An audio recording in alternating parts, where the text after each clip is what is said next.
Welcome to concept minds. कैसे हैं आप सभी लोग? मुझे उम्मीद है बहुत ही अच्छे होंगे। तो चलिए अपने इस एथिक्स सीरीज में आज आगे बढ़ते हैं एंड आज हम जानते हैं law as a source of ethics, नैतिक मार्गदर्शन के स्रोत के रूप में विधि। तो चलिए सबसे पहले बेसिक इंट्रोडक्शन के साथ आगे बढ़ते हैं। What is a law? Law is a set of rules and instructions made by a sovereign institutions. किसी भी सोवरेन इंस्टीट्यूशंस के द्वारा जो रूल्स एंड इंस्ट्रक्शन बनाए जाते हैं उसे क्या कहा जाता है? लॉ कहा जाता है। ठीक है, क्यों बनाए जाते हैं? To control human behaviour through social and political structure, जिसमें पॉलिटिकल एंड सोशल स्ट्रक्चर को यूज करके ह्यूमन बिहेवियर को कंट्रोल किया जाता है। कि लॉ क्या करती है? लॉ हमें इन्फोर्स करती है कि क्या नहीं करना है। तो ह्यूमन बिहेवियर को क्या किया जाता है? कंट्रोल किया जाता है। किसके द्वारा? बाई अ सोवरेन इंस्टीट्यूशन, किसी भी सोवरेन इंस्टीट्यूशंस के द्वारा। तो लॉ ये है। And what is ethics? Ethics is a moral principle guiding human behaviour. Ethics is a set of human principle guiding human behaviour. तो एथिक्स क्या है?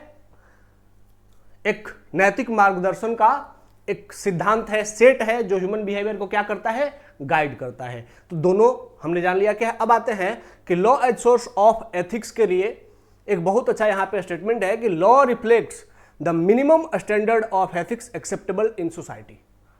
एक बात हमेशा ध्यान रखिए, लॉ एक मिनिमम स्टैंडर्ड ऑफ एथिक्स है। वो मैक्सिमम स्टैंडर्ड नहीं बताता है कि पूरे सोसाइटी का सबसे अच्छा सर्वोत्तम नैतिक मानदंड क्या होना चाहिए, यह नहीं बताता है, लेकिन मिनिमम क्या होना चाहिए यह जरूर बताता है कि इससे कम इस सोसाइटी में एक्सेप्टेबल नहीं है। इससे कम अगर आप अपने आप कैरेक्टर में एथिकल रहोगे तो आपको पनिशमेंट मिलेगा।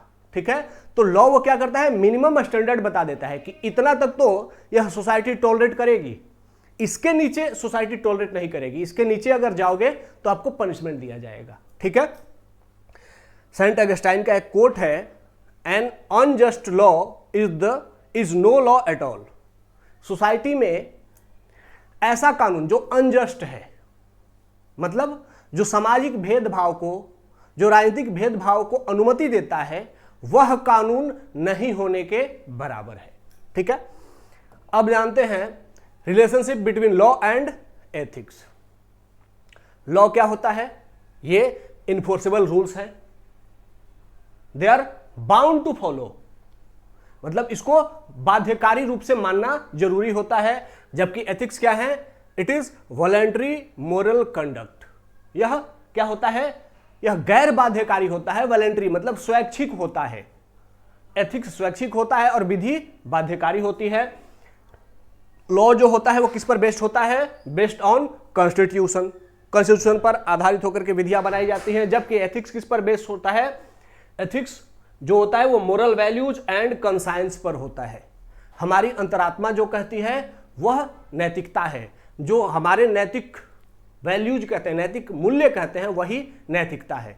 तो यह नैतिक मूल्यों पर आधारित होती है, जबकि लॉ कॉन्स्टिट्यूशन पर आधारित होता है। ओके, लॉ को इन्फोर्स कौन करता है? गवर्नमेंट करती है। जबकि एथिक्स को इन्फोर्समेंट कौन करती है? सोसाइटी और खुद से इंसान स्वयं से भी करता है। तो एथिक्स कौन? एथिक्स सोसाइटी एंड लॉ कौन?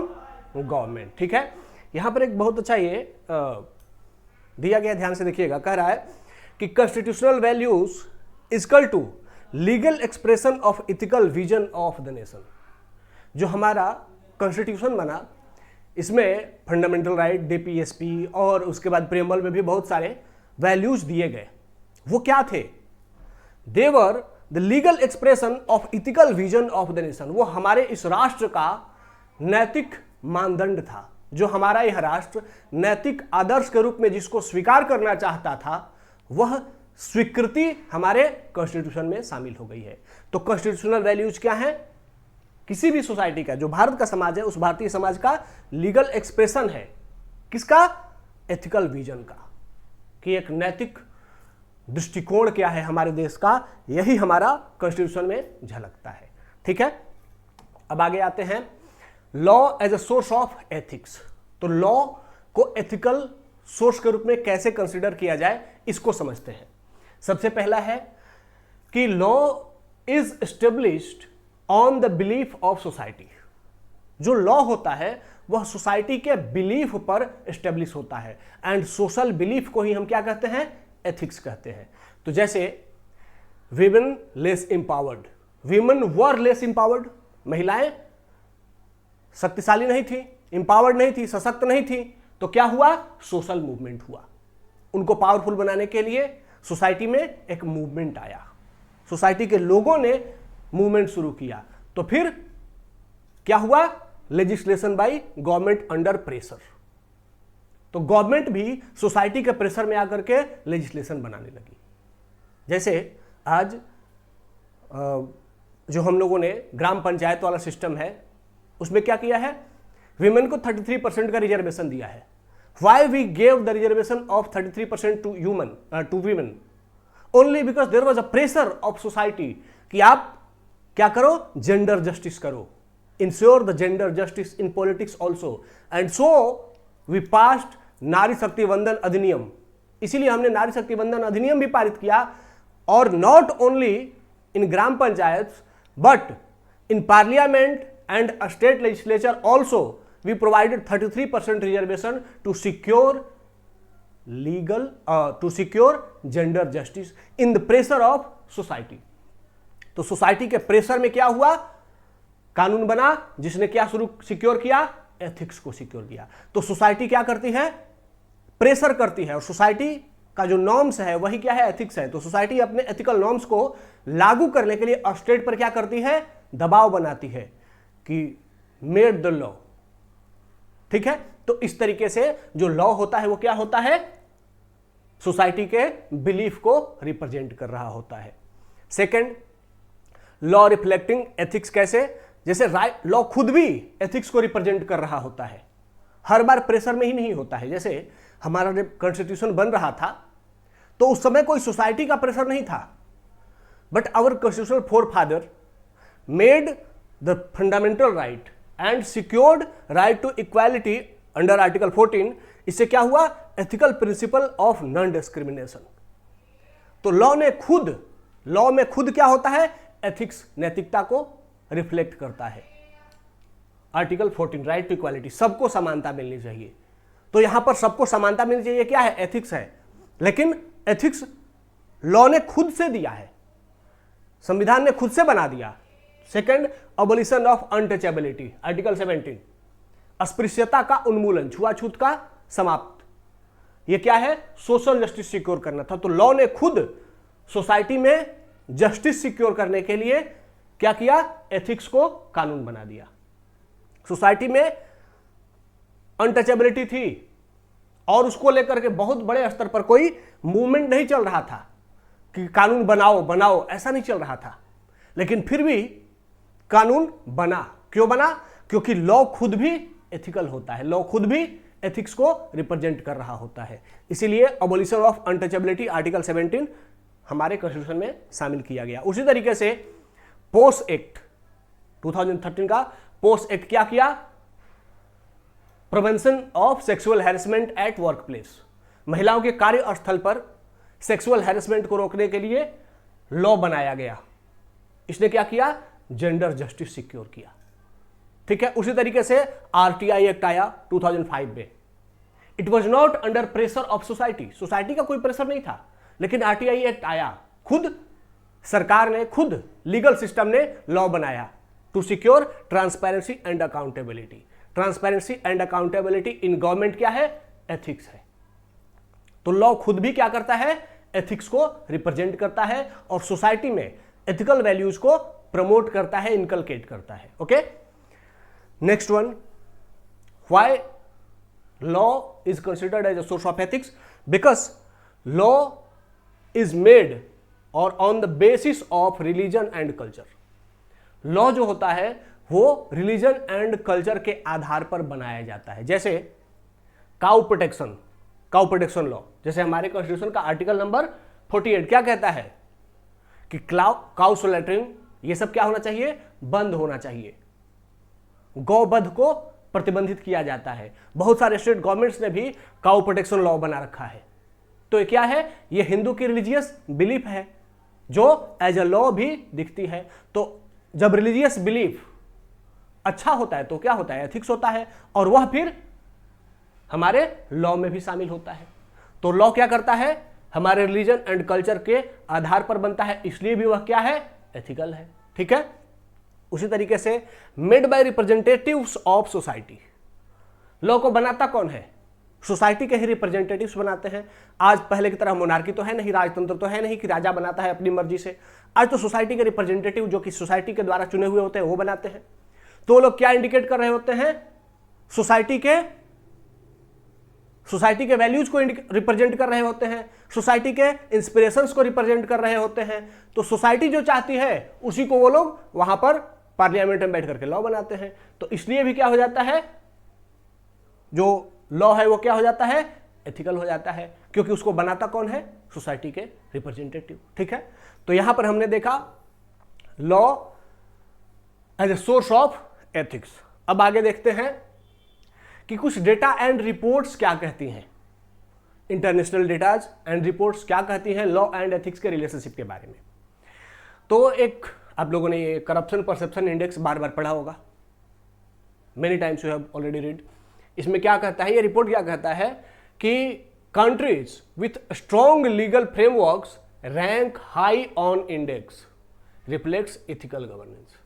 ये करप्शन परसेप्शन इंडेक्स कहता है कि जिन कंट्रीज में स्ट्रॉन्ग लीगल फ्रेमवर्क होता है, जैसे नॉर्वे, स्वीडन, डेनमार्क, इन सब देशों में लीगल फ्रेमवर्क, मतलब लीगल फ्रेमवर्क कितना स्ट्रॉन्ग होता है, लोग क्या करते हैं, लॉ को रिस्पेक्ट करते हैं, वहां पर लॉ को वायलेट नहीं करते हैं। तो वहां पर क्या है, लीगल फ्रेमवर्क स्ट्रॉन्ग है, सोसाइटी लॉ को रिस्पेक्ट करती है, तो उससे क्या हो जाता है, वहां पर करप्शन भी कम हो जाता है।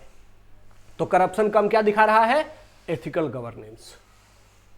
तो इसीलिए अगर लॉ स्ट्रॉन्ग है, सोसाइटी लॉ को मानने वाली है, तो वहां पर एथिक्स अपने आप प्रमोट होता है।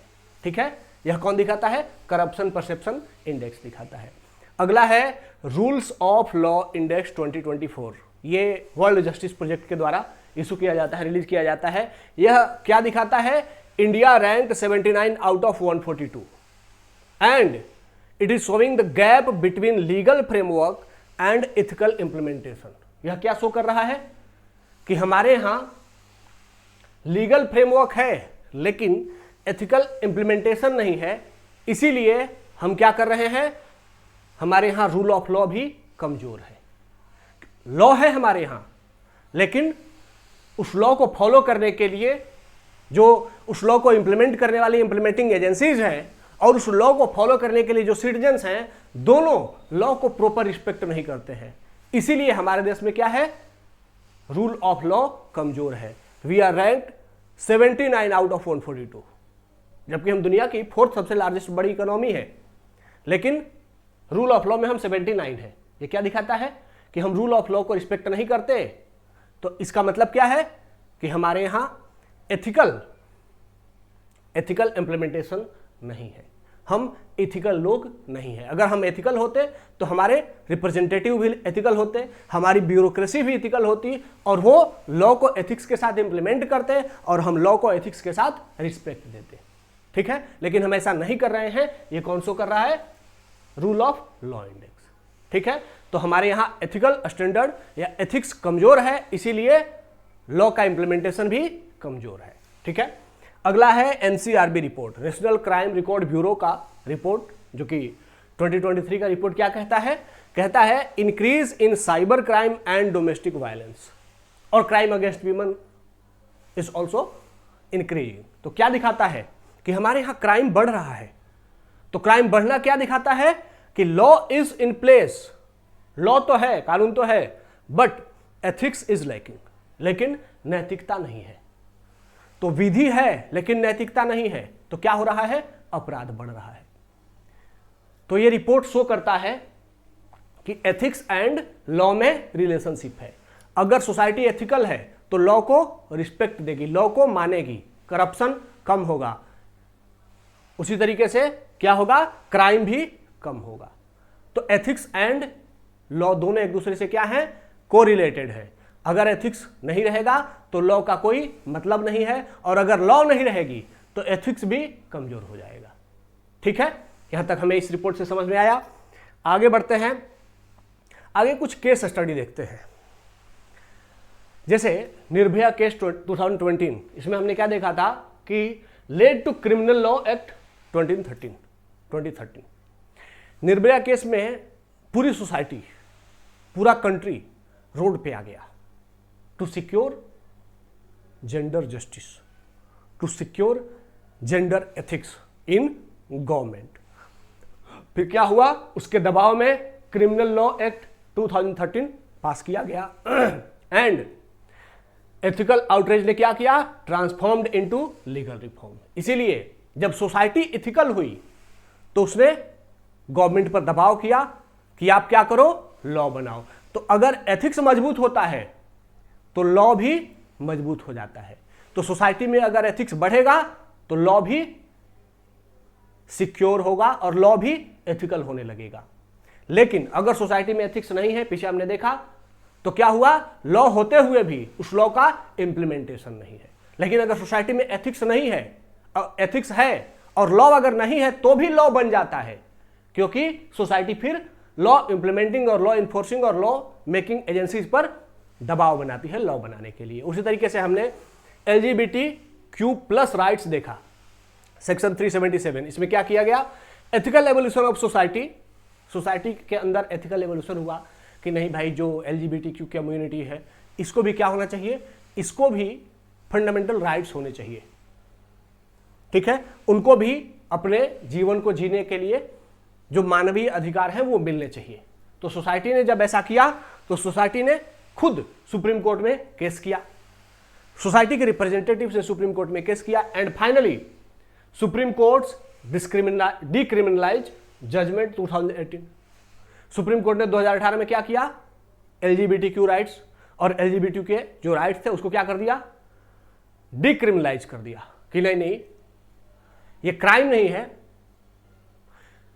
उनके मैरिज को अभी भी हमने एक्सेप्ट नहीं किया है, लेकिन उनके मैरिज को हमने क्राइम नहीं माना। पहले वो क्राइम था कि same sex marriage is not allowed in India, but now it is legally not allowed but it is not crime. तो ये क्या हुआ, सोसाइटी का इवोल्यूशन हो रहा है।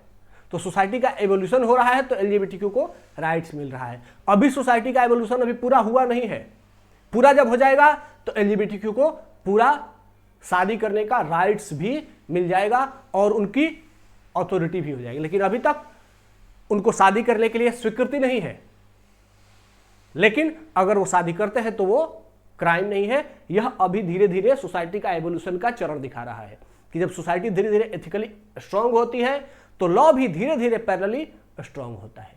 सोसाइटी जब पूरी स्ट्रांग हो जाएगी एथिकली तो लॉ भी पूरा स्ट्रांग हो जाएगा, ठीक है।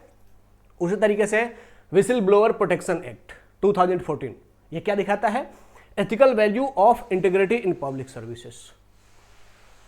पब्लिक सर्विसेज में करप्शन था, हमने देखा था, there was a very corruption and before 2014 हमने बहुत सारे करप्शन के केसेस देखे, coal block, 2G spectrum, Commonwealth corruption, तो बहुत सारे करप्शन हमने देखे। इससे सोसाइटी में क्या आया, एक आउटरीचियस, एक गुस्सा आया और उस गुस्से को सोसाइटी ने क्या किया, एक मूवमेंट के रूप में, अन्ना हजारे के मूवमेंट के रूप में उसको एक्सप्रेस किया कि हम अगेंस्ट हैं। साथ ही सोसाइटी ने 2014 के इलेक्शन में भी उसको एक्सप्रेस किया, गवर्नमेंट को चेंज कर दिया।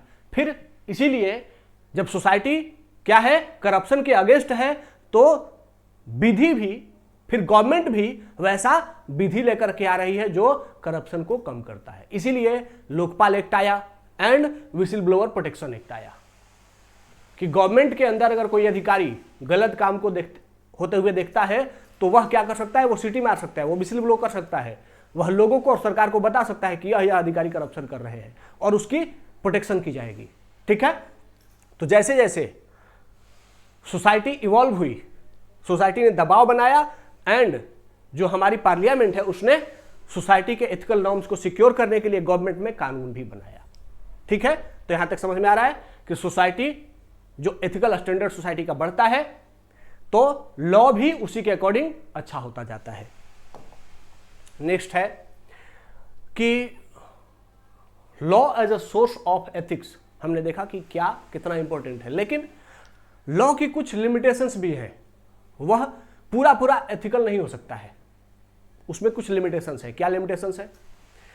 लॉ इन्फोर्सिबल होता है नेचर में, जबकि एथिक्स क्या होता है? वो वॉलंटरी होता है, वो इन्फोर्सिबल नहीं होता है। तो लॉ कभी भी एथिक्स को टोटली रिप्लेस नहीं कर सकता, पूर्णतः एथिकल नहीं हो सकता है, क्योंकि वो बाई फोर्स इंप्लीमेंट किया जाता है। और एथिक्स क्या होता है?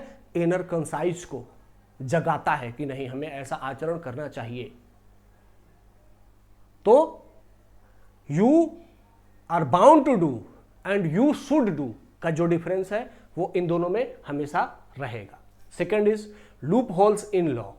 जैसे एथिक्स में लूप होल्स नहीं होता है, इधर यू आर इथिकल और नॉट इथिकल, या तो आप नैतिक हैं या अनैतिक हैं, वहां बीच में कोई रास्ता नहीं है। जबकि विधि में ऐसा होता है। There are so many loop holes in Indian tax act, और इसीलिए बहुत सारी कंपनीज होती हैं वो क्या करती हैं? बड़े बड़े चार्टर्ड अकाउंटेंट को हायर करती हैं और उनका यूज करके उनके हेल्प से टैक्स चोरी करती हैं। और वो टैक्स इस तरीके से चोरी किया जाता है कि सरकार का कानून भी वायलेट नहीं होता है और वो टैक्स देने से भी बच जाती है। मतलब जो लॉ होता है उसमें लूप होल्स होता है और उसी लूप होल्स का वो क्या करती हैं? फायदा उठाती है। तो लॉ में लूप होल्स हो सकता है, एथिक्स में लूप होल्स नहीं होता है। ठीक है, उस तरीके से लॉ क्या हो सकता है? यह पावरफुल पीपल के हाथ में उसके हाथ का टॉय खिलौना बन सकता है। एथिक्स का पावरफुल एंड वीकर सेक्शन से कोई लेना देना नहीं है। एथिक्स इज एथिक्स, इधर इट इज और नॉट।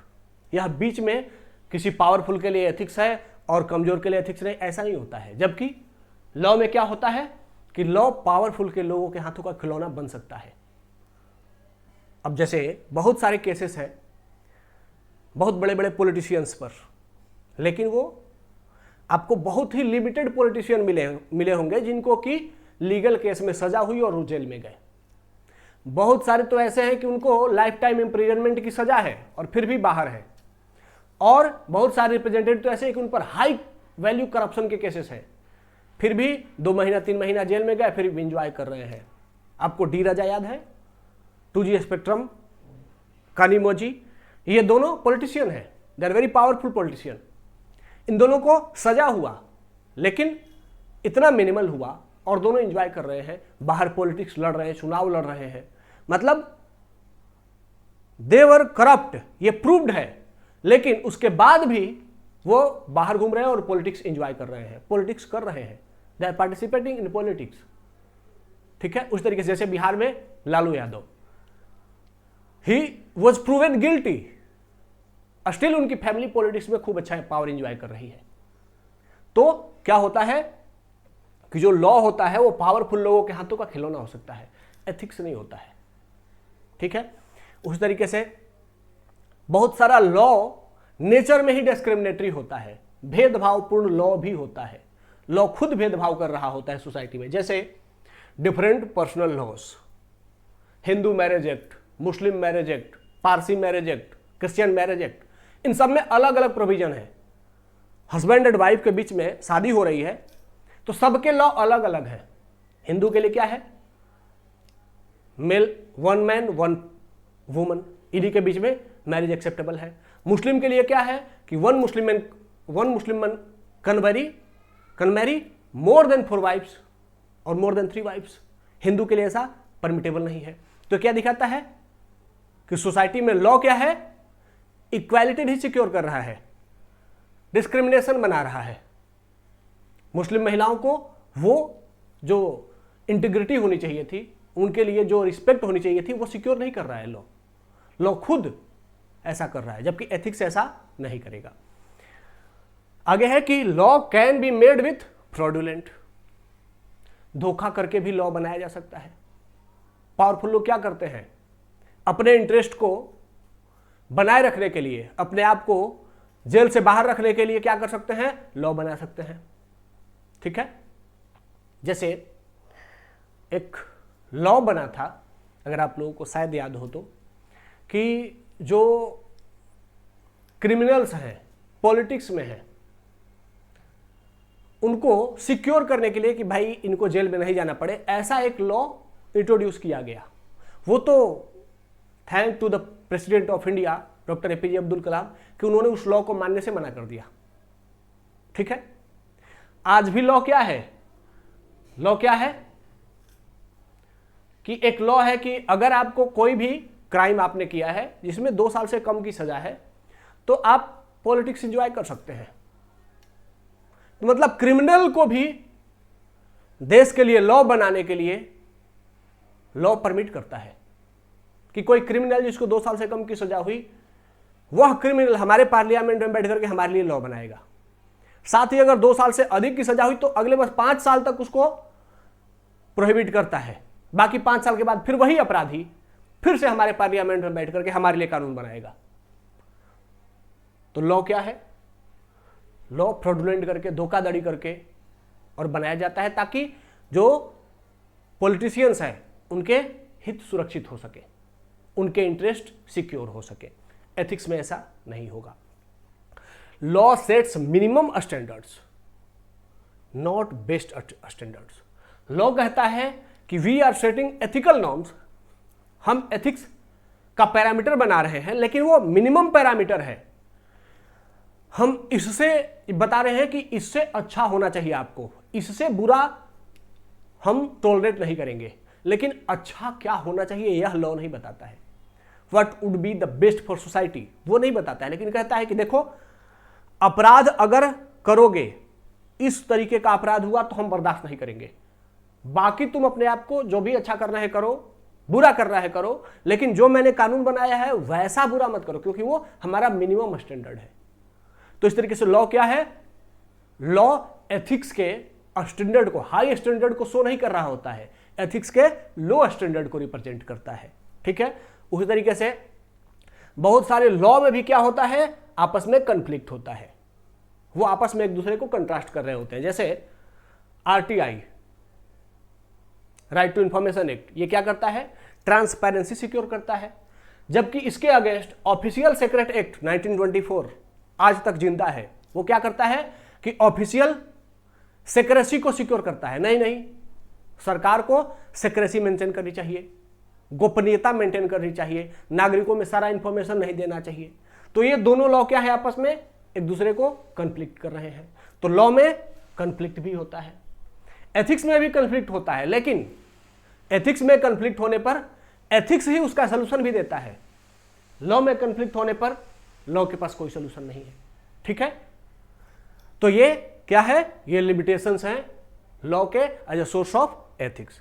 अब आगे बढ़ते हैं, कुछ बातें हैं जो कि इंपॉर्टेंट हैं। जैसे कहा गया है कि law is a powerful but partial source of ethics. Law powerful source है एथिक्स का।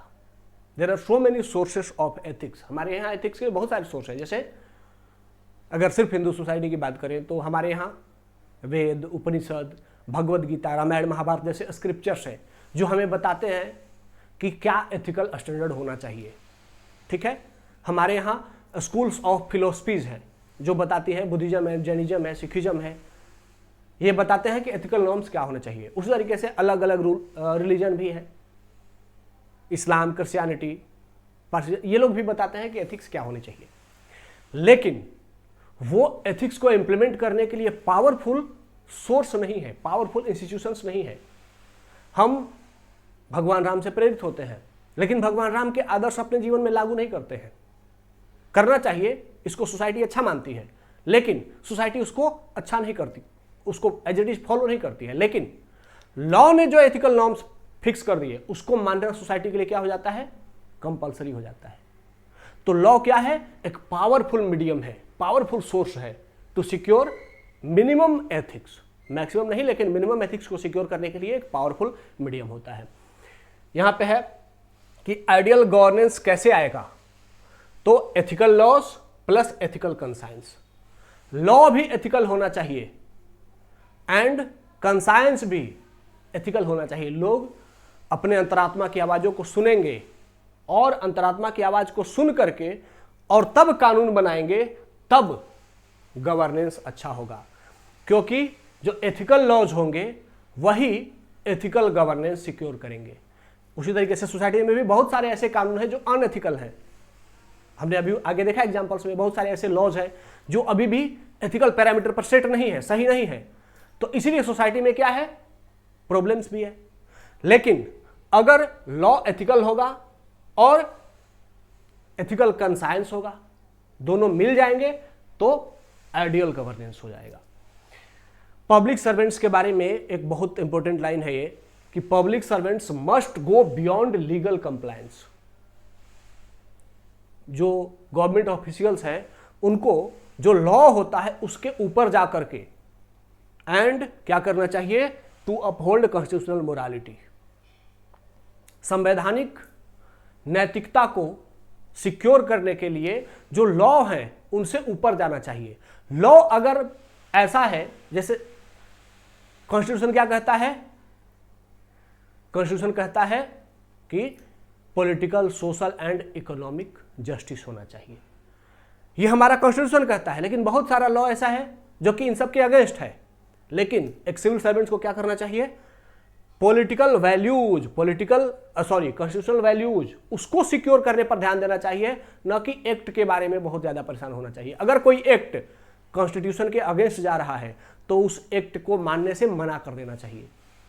ज्यादा से ज्यादा क्या होगा, आपको सर्विस से हटाया जाएगा, ठीक है। लेकिन आपको, अगर आप ईमानदारी से कॉन्स्टिट्यूशन को फॉलो कर रहे हैं तो आपको सपोर्ट करने वाले भी बहुत मिलेंगे। फिर बाद में हो सकता है कि सरकार अपने कानून को चेंज कर ले और आपको फिर से रिस्पेक्ट के साथ आपके पोस्ट पर बिठाया जाए। तो एक सिविल सर्वेंट को, क्योंकि सरकार बनी ही क्यों है, to secure the justice in the society, in the state. उस पूरे रीजन में जस्टिस सिक्योर करने के लिए सरकार बनी है। और सरकार के लॉज अगर जस्टिस सिक्योर नहीं करते हैं तो सिविल सर्वेंट्स को उन लॉ को मानने से मना कर देना चाहिए, क्योंकि हमारा कॉन्स्टिट्यूशन जस्टिस देने की बात करता है, ठीक है। अब एक फेमस कोट है, ethics is knowing the difference between what you have a right to do, means law, and what is right to do. What you have right to do is law and what is right to do is ethics. तो जो ethics होता है वह इन दोनों के बीच के अंतर को समझता है, अंतर को बताता है कि आपको क्या करने का अधिकार है और आपको क्या करना चाहिए। तो क्या करने का अधिकार है, अधिकार बहुत बड़ा है, लेकिन सभी अधिकार का हम प्रयोग नहीं कर सकते, क्योंकि अगर हम अपने अधिकारों का अधिकतम प्रयोग करने लगेंगे तो दूसरों के अधिकार प्रभावित होने लगेंगे। इसीलिए what is right to do का भी ध्यान रखना चाहिए। हमें यह भी ध्यान रखना चाहिए कि हमारे करने से क्या हमारा यह अपने अधिकार का पूरा उपयोग करना क्या सही है, क्या कभी कभी वह एथिक्स के अगेंस्ट होता है, ठीक है। तो इसीलिए यह आप कोट कहीं भी यूज कर सकते हैं। It is very good quote जो कि एथिक्स एंड लॉ के रिलेशनशिप को दिखाता है, साथ ही यह गवर्नेंस के मॉडल को भी बेटर करने का एक ऑप्शन शो करता है। इसको आप लोग ऐसे में भी यूज कर सकते हैं। तो अगर आप लोग इस सीरीज में मेरे साथ बने हुए हैं तो एक बात तो निश्चित है कि आपके एथिक्स के लिए इससे बेस्ट प्लेटफॉर्म, इससे बेस्ट कोई भी सोर्स डिलीवर नहीं हो सकता है। तो आप लोग लगातार बने रहिए, अपने दोस्तों के साथ शेयर करिए और चैनल को सब्सक्राइब करिए ताकि चीज़ें और स्मूथली मैं लगातार कंटिन्यू कराता रहूँ, ठीक है। अगर आप लोगों को पीडीएफ चाहिए तो नीचे टेलीग्राम चैनल का एक लिंक होगा, उसको ज्वाइन कर लीजिएगा, उसका पीडीएफ भी आपको वहाँ पर मिल जाएगा। आज के सेशन को यहाँ पर एंड करते हैं, मिलते हैं नेक्स्ट सेशन में, तब तक के लिए धन्यवाद, जय हिंद।